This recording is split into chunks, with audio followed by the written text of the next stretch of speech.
Here we go with another edition of Weather for Weather Geeks, the Valley's most in-depth weather video, brought to you each and every weekday evening right here on Facebook and Twitter and on my weather blog, ericwfmj.com, and our station weather page, wfmj.com/weather.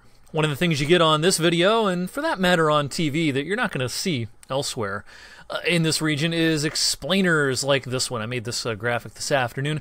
We've been talking a lot about how warm it's going to be, how warm it's been, how warm it's going to be, but wanted to talk about why.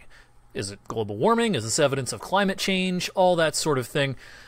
Really, the simplest explanation is kind of a two-part thing here. We've had a very strong Pacific jet stream. Usually the jet stream kind of weakens and strengthens and wobbles around, but this has been a very consistently strong jet stream over the Pacific Ocean that's been screaming almost due west to east, lining up storms, and they've just been bashing into California and other parts of the West Coast. Of course, you've heard all winter long about how stormy of a winter it's been, with tons and tons of rain and tons of mountain snow. And the other thing, other than bringing a stormy winter to the western U.S., is as these storms come inland, they tend to drag in all that Pacific air, and it prevents a lot of Arctic air from coming south out of Canada. So that's one culprit. The other culprit is this persistent ridge of high pressure off the coast of the southeastern U.S. Now, this thing gets battered down a little bit, but it's been pretty strong all winter, and that has the effect of deflecting any Arctic air that tries to come down. It just sort of deflects it off to the east. It kind of bounces off this ridge. So it's been, it's sort of a chilly time, on occasion this winter up in parts of eastern Canada, parts of the upper Midwest at times, but less so much here.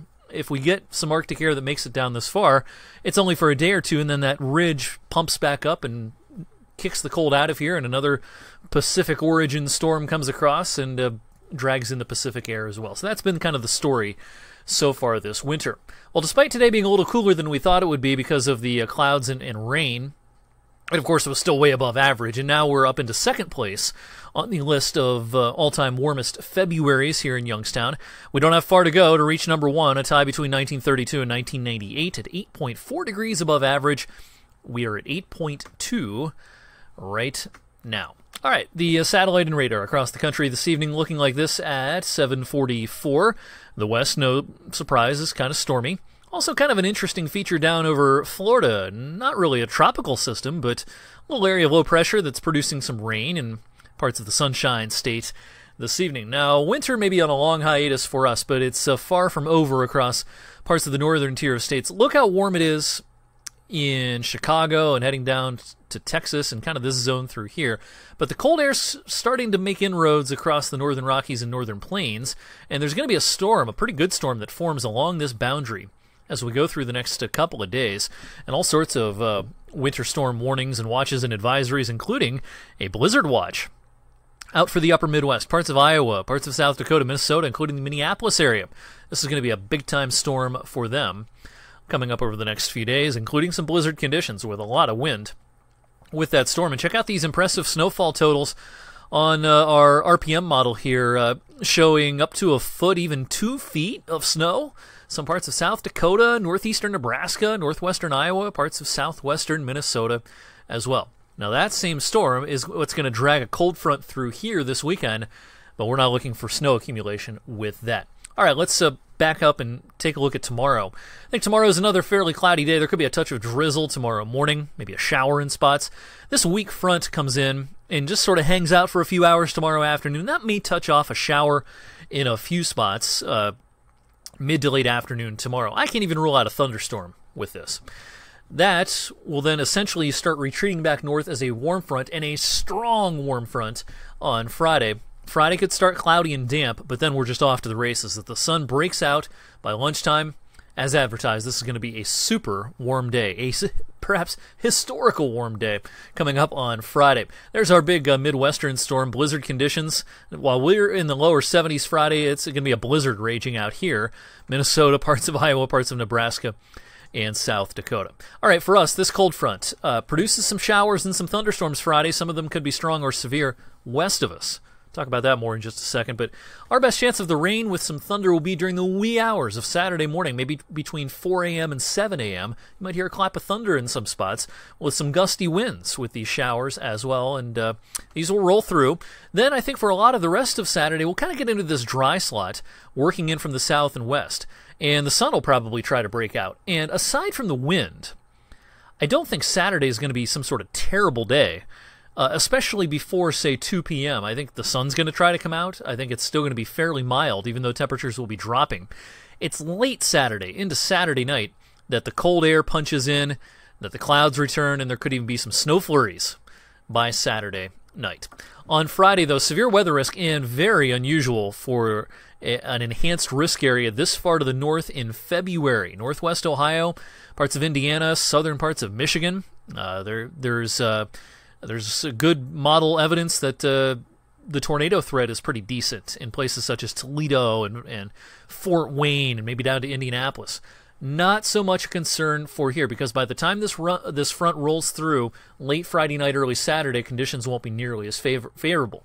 Now, could there be some gusty showers, some thunder? Yes, early Saturday morning, but not real enthused is the wrong word, but not real impressed with the severe weather threat here.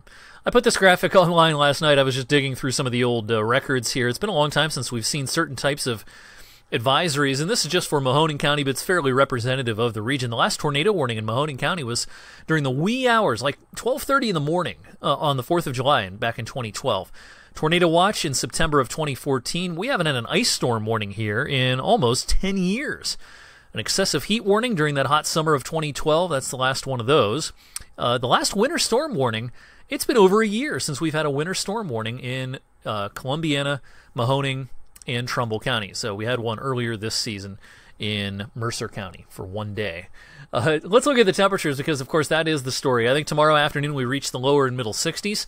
And then Friday, wow, 70 or higher. 72, 73 is not outside of the realm of possibility. And then on Saturday we start really warm, 60 at daybreak, upper 50s to 60 anyway.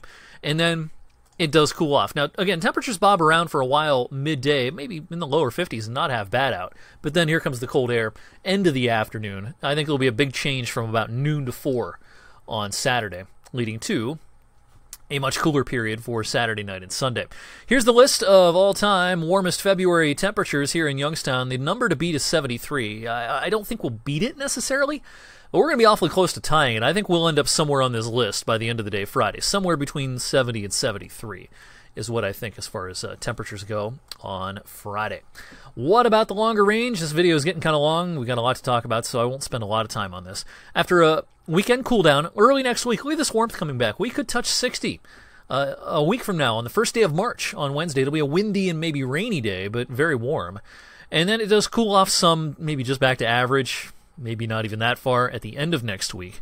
And then according to the European model, it turns kind of mildish again that first weekend of March. It's after that there's starting to become some model consensus that after that first weekend of March and into the second week of March, that it may be more consistently cool than it has been in a while. You're seeing more of a northwesterly flow starting to develop here right around the 8th, 9th, 10th of March.